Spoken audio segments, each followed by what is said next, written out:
स्वागत करते हैं आपका आज इतने जटिल फिगरों के साथ। तो आइए आज इकोनॉमिक्स के महत्वपूर्ण ग्राफ को पढ़ेंगे जो कि लगातार परीक्षा में पूछे जा रहे हैं। तो फर्स्ट है कि अर्थव्यवस्था की 3 केंद्रीय समस्याएं कौन कौन सी है। अर्थव्यवस्था की 3 केंद्रीय समस्याएं हैं। पहला है क्या उत्पादन करें। पहले कैसी हो जाएगा, पहले है क्या उत्पादन करें, ठीक है, मतलब मशीन का उत्पादन करें कि गेहूं का उत्पादन करें, क्या करें, ठीक है। उसका ग्राफ कैसे बनेगा, इस तरह से बनाइए। और यहाँ पे क्या है कि आप क्या उत्पादन करें, मतलब आप वस्तु के चयन से रिलेटेड है कि किस चीज का उत्पादन करें, हम वाई गुड्स का उत्पादन करें या फिर एक्स गुड्स का उत्पादन करें। अगर हम वाई गुड्स का उत्पादन करते हैं, ये B2 है, ठीक है, अगर इसका उत्पादन हम बढ़ाते हैं तो हमको सीधी सी बात है कि एक्स का कम करना होगा, ठीक है। और या तो फिर अगर इसका उत्पादन घटाते हैं तो इसको क्या करना होगा, बढ़ाना होगा, तभी तो हमारी अर्थव्यवस्था संतुलित रहेगी ना, ठीक है। पहला क्लियर है, किसी को डाउट नहीं रह रहा है। जैसे बोलेंगे यहाँ पे कैसे बढ़ा दिए, ऐसा कुछ है, ठीक है। अब दूसरा है कैसे उत्पादन करें। तो कैसे मतलब क्या, ये तकनीक के चयन से रिलेटेड है कि कैसे मशीन से उत्पादन करें कि लेबर का यूज करें, ठीक है। तो अगर एक्स गुड्स का, तो यहाँ पे क्या है, ये जो ग्राफ बना हुआ है, ये जो लाइन है, इसमें क्या है, तकनीक का सही चुनाव है। अगर इस रेखा पर आप तकनीक का चयन कर रहे हैं तो आप तकनीक का सही चुनाव कर रहे हैं, या तो वो चाहे मशीन हो या फिर लेबर हो। अगर आपको 10 क्विंटल गेहूं उपजाना है, इसका एग्जांपल, अगर आपको 10 क्विंटल गेहूं उपजाना है तो आप क्या करेंगे, या तो मशीन को लगाएंगे या तो फिर लेबर को लगाएंगे। लेकिन अगर आपको 10 ही किलो उपजाना है तो आप मशीन लगाने जाएंगे बड़ा सा, ठीक है। तो वहां पे तकनीक का सही चुनाव, यानी ये बुद्धि से भी रिलेटेड होता है, ठीक है, तकनीक का चुनाव। अब तीसरा क्या है, संसाधनों का कुशलतम प्रयोग, ठीक है। तीसरा था किसके लिए उत्पादन करें, यानी कौन, खरीदार चाहिए ना, विक्रेता चाहिए, ठीक है। तो ये क्या, ये आपके सोच पर निर्भर करता है, आपके आय से रिलेटेड है, ठीक है। अगर मान लीजिए हम कार प्रोड्यूसर कंपनी है, ठीक है, मेरी कार की कंपनी है MP, ठीक है। अगर MP जो कार है वो अगर उत्पादन कर रहे हैं, उसका खरीदार ही कोई ना हो तो काहे के लिए उत्पादन करेंगे। फेयर लवली सब लोग जानते होंगे, फेयर लवली, फेयर लवली सब लोग लगाते होंगे, मैक्सिमम लोग काहे, हम गोर हो जाएंगे, ठीक है। अगर फेयर लवली पॉन्ड्स के मॉइस्चराइजर, अच्छा हाँ, अब आ गया है, मतलब पहले क्या करते थे ना, पहले सामान्यतः फेयर लवली का यूज होता था, ठीक है। तो वो क्या था, एकदम मतलब हाई रेट में बिकता था वो। लेकिन अब क्या, पॉन्ड्स का मॉइस्चराइजर आ गया है, एगो सेवा वाला रहता है 10 रुपया की, सेब वाला रहता है ना, एप्पल कुछ करके क्या बोलते हैं उसको, ठीक है। तो वो क्या है, यहाँ पे किससे हम रिलेट कर रहे हैं, किससे कि क्या मतलब किसके लिए उत्पादन करें। अगर सब लड़की लोग सोचे कि नहीं हम मुल्तानी मिट्टी से ही फेस धो के अगर फेस को मॉइस्चराइज रख सकते हैं, ठीक है, सब लोग अगर यही यूज करने लगे तो मॉइस्चराइजर बिकेगा, ठीक ना, समझ में आ गया। तो उसकी कंपनी बंद हो जाएगी। तो तीसरा समझ में आ गया। अब अगला क्या है, संसाधनों का कुशलतम प्रयोग। अब आपको कोई चीज उत्पादन करना है, ठीक है, और आपको क्या चाहेंगे कि हमारा जो संसाधन है, जो हमारे पास बनाने की चीजें हैं, मान लीजिए पेड़ लगने में गोबर उबर मिलाया जाता होगा, अरे बता रहे एग्जाम्पल के, मान लीजिए कोई अगरबत्ती की कंपनी होती है ना, उसके लिए गोबर का यूज किया जाता है। अब अगर हमको पता हो कि इतना टन मतलब 10 टन गोबर में हम 50,000 पैकेट बना सकते हैं, ठीक है, तो फिर हम 15 टन गोबर का क्यों यूज करेंगे, ठीक है, समझ में आ रहा है। तो यहाँ पे क्या है, संसाधनों का कुशलतम प्रयोग से रिलेटेड है। अब इसका ग्राफ में क्या है, अगर ये रेखा है, इस पे अगर आप संसाधन उपयोग कर रहे हैं तो ये क्या होगा, संसाधन का कुशलतम प्रयोग है यहाँ पे, इस बिंदु पे। अगर इससे ज्यादा कर रहे हैं तो वहां उतना तक आपको संसाधन ही नहीं है। अगर आप सोच रहे हैं कि 50 पैकेट हमको बनाना है और आपके पास 10 ही पैकेट का सामान है तो क्या होगी, संसाधनों की कमी, ठीक है। अब क्या है, आपके पास 50 पैकेट बनाने का सामान है और आप चाहते हैं 10 ही पैकेट बनाना, तो संसाधन अधिक हो जाएगा, सुनना रहा है, मतलब जो संसाधन उसका आप कुशलतम प्रयोग नहीं कर पाएंगे। तो यहाँ पे आपको लिखना होगा, तो यहाँ पे हम लिख चुके संसाधनों की कमी, यहाँ पे लिखना होगा तो संसाधनों का कुशलतम उपयोग लिखिएगा, और यहाँ पे संसाधन का उससे उपयोग नहीं हो पा रहा अच्छे से, यानी संसाधनों का कुशलतम उपयोग नहीं, ठीक है, या फिर तकनीक में खराबी है, तकनीक में सुधार नहीं है, ठीक है। आपके पास मशीन भी है, सब कुछ है। अगर मशीन की बात करें तो अगर आपके पास मशीन है लेकिन अगर वो खराब पड़ा हुआ है तो आप उसका यूज कर पाएंगे नहीं, क्लियर है। अब अगला क्या था, आर्थिक विकास, वृद्धि तथा विस्तार। आर्थिक विकास, वृद्धि तथा विस्तार, मतलब अपना जो इकोनॉमिक कंडीशन है उसका वृद्धि तथा विस्तार कैसे हो। ठीक है, तो ये जो ग्राफ है यहाँ पे आपको दो ठो डॉट दिख रहा होगा, एक डॉट मतलब ये डॉट पे बनाया हुआ है और एक ऐसे चाप है, चाप बोलते हैं ना इसको। ठीक है, तो यहाँ पे ये जो बिंदु है ये पहले वाला ग्राफ था, मतलब ये पहले बनाया जा चुका था, पहले आपके पास इतना संसाधन था।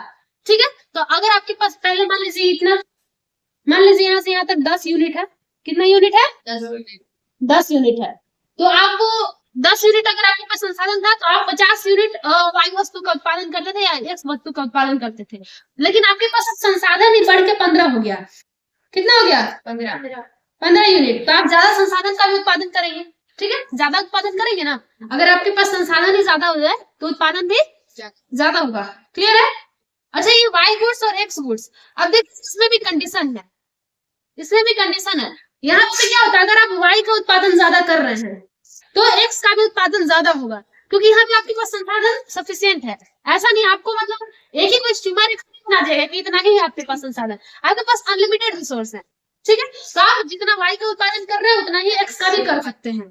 यहाँ पे क्या है, संसाधन तकनीक में वृद्धि हो चुका है ना, पहले आपके पास लिमिटेड था तो आपको बढ़ाना घटाना पड़ता था, मान लीजिए ये बढ़ाना पड़ता था तो ये घटता था। ठीक है, लेकिन अब आपके पास संसाधन ही बढ़ा दिए गए हैं, ये बढ़ा है ना, ये दिख रहा है ना बढ़ा हुआ, तो अब संसाधन बढ़ेंगे तो आप वाई का उत्पादन कीजिए, एक्स्ट्रा कीजिए, कोई दिक्कत नहीं है। तो इससे क्या होगा, आपका आर्थिक विकास होगा। ठीक है, अगर आपके पास संसाधन ही ज्यादा हो जाए, आप ज्यादा कमाओ, ज्यादा मतलब पैसा मिलेगा। ठीक है, ज्यादा उत्पादन कीजिए, ज्यादा बेचिए, ज्यादा पैसा कमाइए, ज्यादा पढ़िए, ज्यादा नंबर लाइए, टॉपर बन जाइए। ठीक है, अब अगला क्या है, पीपीसी। ये तो हम बहुत बार पढ़ा चुके हैं, आप लोगों को बहुत सारे वीडियोस भी इसके डाले हुए हैं। पीपीसी का full form possible possibility production possibility curve, उत्पादन संभावना वक्र। ठीक है, तो कृपया करके इसका फॉर्मूला को याद रखा कीजिए, इसका जो मतलब फुल फॉर्म है ना इसको याद रखिए, कभी कभी पूछ देता है पीपीसी का पूरा नाम बताइए, तो चांदनी जी ढूंढेंगे पॉसिबल का नहीं लिखा है, ले पॉसिबल का ही नहीं दिख रहा है वो, सुनना यार, प्रोडक्शन पॉसिबिलिटी कर्व, अब याद हो जाएगा शायद। ठीक है, तो यहाँ पे क्या है, ये कर्व बना हुआ है। अब आप लोग को दिख रहा होगा W1 W2 W3 M1 M2 M3 दिख रहा है ना, और इस पर 3 बिंदु भी दिख रहा होगा, C D और E दिख रहा है, C D E A B C D E। ठीक है, यहाँ पे क्या है, ये W1 मीन्स वेट, गेहूं वाला ना, वजन वाला नहीं। ठीक है, और ये है M1 M2 M3 यानी मशीन। अगर आप ये यहाँ पे क्या आपके पास बाउंडेशन सीमा है, यानी उत्पादन संभावना वक्र यहाँ तक खींचा हुआ है, इसकी एक सीमा है। अगर आप W1 से WT की तरफ आते हैं, यानी अगर आप नीचे आते हैं, ठीक है, तो आपका क्या बढ़ जाएगा, M1 से M2, यानी कि अगर आप गेहूं की एक इकाई की मात्रा कम कर देते हैं, यानी गेहूं अगर कम उग जाएंगे तो आप मशीन ज्यादा उत्पादन कर सकते हैं। यहाँ पे दो चीजों से लिया जा रहा है, या तो अगर आप गेहूं का अधिक यूनिट उत्पादन कर रहे हैं, ठीक है, तो मशीन का कम यूनिट उत्पादन कर पाइएगा। लेकिन अगर आप गेहूं का वहीं पे अगर आप गेहूं का अधिक उत्पादन कर रहे हैं, गेहूं अगर आप बढ़ा रहे हैं, गेहूं का अधिक उत्पादन कर रहे हैं, तो मशीन का जो उत्पादन होगा क्या हो जाएगा, अगर गेहूं आप कम कर रहे हैं तो मशीन बढ़ेगा, और अगर गेहूं ही ज्यादा उत्पादित कर रहे हैं तो मशीन को घटाना पड़ेगा। यहाँ पे हम ये नहीं बोल रहे कि गेहूं उत्पादन में मशीन का योगदान नहीं बोल रहे हैं, हम बोल रहे हैं कि दो चीजें हैं आपके पास, दो चीज दिया जा रही है, या तो आप गेहूं का उत्पादन कीजिए, आपका 2 फैक्ट्री है, एक है कि आप गेहूं के उत्पादन के लिए कृषि में संलग्न है, और दूसरा आपके पास मशीनों की फैक्ट्री है। तो अगर गेहूं उत्पादन में अपना टाइम वेस्ट कर दे रहे, अपना पैसा लगा दे रहे, अपने मजदूरों को लगा दे रहे, तो फिर आपको मशीन में थोड़ा कम लाना पड़ेगा, और अगर आप मशीन में बढ़ा रहे हैं तो गेहूं की तरफ कम ध्यान जाएगा। आप एक साथ 2 काम करना पड़ता है, अगर खाना भी बनाना पड़े और पढ़ना भी पड़े, तो या तो पढ़ाई कम होगा या तो फिर खाना बढ़िया नहीं बनेगा। ठीक है ना, उसी तरह से यहाँ पर भी है, अगर गेहूं का आप ज्यादा इकाई उत्पादित करते हैं तो मशीन तरफ कम करना पड़ेगा, अगर मशीन का ज्यादा कर रहे हैं तो गेहूं का कम। क्लियर है, पीपीसी समझ में आ गया होगा। तो यह क्या है, पीपीसी का ये बता सकते हैं आप लोग, परिभाषा दे सकते हैं उत्पादन संभावना वक्र का परिभाषा, हम ही दें। उत्पादन संभावना वक्र एक ऐसा वक्र होता है जो उत्पादन की सबसे अधिक संभावना को दर्शाता है। ठीक है, यानी इससे अधिक उत्पादन नहीं किया जा सकता है, वह एक सीमा का निर्धारण करता है। कैमरामैन थोड़ा कैमरा को पीछे लीजिए। अब एक पीपीसी का खिसकाव, ठीक है, प्रोडक्शन पॉसिबिलिटी कर्व का इसका तो यहाँ पे क्या है, ये तो एक सीमा था, हम आप लोग को ऑलरेडी एक कंडीशन दे दिए थे, लेकिन यहाँ पे क्या है, कभी कभी ये आगे और पीछे भी होता है। पीपीसी जो है कभी कभी आगे और पीछे भी होता है, यानी खिसकता भी है। तो जब आपके पास संसाधन बढ़ जाए, यहाँ पे तो लिमिटेड रिसोर्स था आपके पास, ठीक है, लिमिटेड साधन था ना, कि आपके पास 10 ही यूनिट उत्पादन करने जितना कच्चा माल है, लेकिन यहाँ पे क्या, अगर कच्चा माल बढ़ जाए तो आपका पीपीसी भी खसकेगा, ठीक है ना। यहाँ पे अगर मान लीजिए कच्चा माल हम पहले 10 यूनिट का था, अब 20 यूनिट कर दिए, तो आपका प्रोडक्शन पॉसिबिलिटी कर्व भी बढ़ेगा, ठीक है। लेकिन अब क्या हुआ कि अगर कच्चा माल 10 यूनिट था और हम उसमें से घटा लिए, कुछ बोले ना हमारा पैसा था इसमें, दे हमें रिटर्न में दो, ठीक है। अगर हम मान लिए तो आपके पास 5 यूनिट बचा, तो फिर पीपीसी को घटाना होगा, यानी जो पॉसिबिलिटी का, जो उत्पादन होने की जो संभावना थी वो कम हो जाएगी। क्लियर है। अब अगला क्या था कि अब ये क्या होता है ना कि संसाधन, अब किसी चीज का उत्पादन करें तो एक वस्तु स्थिर भी हो सकता है और एक वस्तु में वृद्धि भी हो सकती है। तो यहाँ जो कर्व है इसमें क्या है, वाई गुड्स स्थिर है, यानी वाई में तो कोई वृद्धि नहीं हो रहा है, ये एक पॉइंट पे था तो यही पॉइंट पे है, ठीक है ना। वाई वस्तु में अगर हम संसाधन लगा भी रहे हैं, पैसा लगा भी रहे हैं, तो वाई में कोई वृद्धि नहीं करना चाहते। मेरा मन है कि हम गेहूं ज्यादा नहीं उपजाना चाहेंगे, हमको ज्यादा मशीन ही चाहिए, तो फिर आप वाई को स्थिर रख के मशीन की संख्या को बढ़ा सकते हैं। सुनना गया। अगर हमारा मन है कि नहीं हम एप्पल मतलब जो सेब की खेती है वो एक ही कट्ठा में करेंगे, ठीक है ना, एक ही हेक्टेयर में करेंगे, मेरा मन है, तो ठीक है हम सेब एक हेक्टेयर में करेंगे, हम संतरा का 2 हेक्टेयर में कर लेंगे, ठीक है। क्लियर है। मतलब एक वस्तु स्थिर और दूसरे में वृद्धि। अब यहाँ पे सेम वही है, यहाँ पे मान लीजिए अगर हम संतरा का काम करना चाहते हैं, हमको, मेरा मन है हम 1 कट्ठा में संतरा ही करेंगे, हमको सेब ज्यादा करना है, सेब ज्यादा उत्पादित करना है, तो फिर सेब वाली वस्तु को बढ़ा देंगे, यानी वाई गुड्स को बढ़ा देंगे। तो इतने ये जो ग्राफ है एकदम पूरा मस्त वाला, इसमें आप लोगों को कहीं पर कोई दुख दर्द कष्ट पीड़ा परेशानी है, कोई डाउट है? हाँ नहीं, किसी को कोई डाउट है? नहीं है, ठीक है। एनर्जी स्टूडेंट में एक भी लक्षण होना चाहिए, उसके अंदर एनर्जी होना चाहिए, ठीक है, एनर्जी होना। हाँ तो है, तो फिर ठीक है, मिलता है अगले वीडियो में।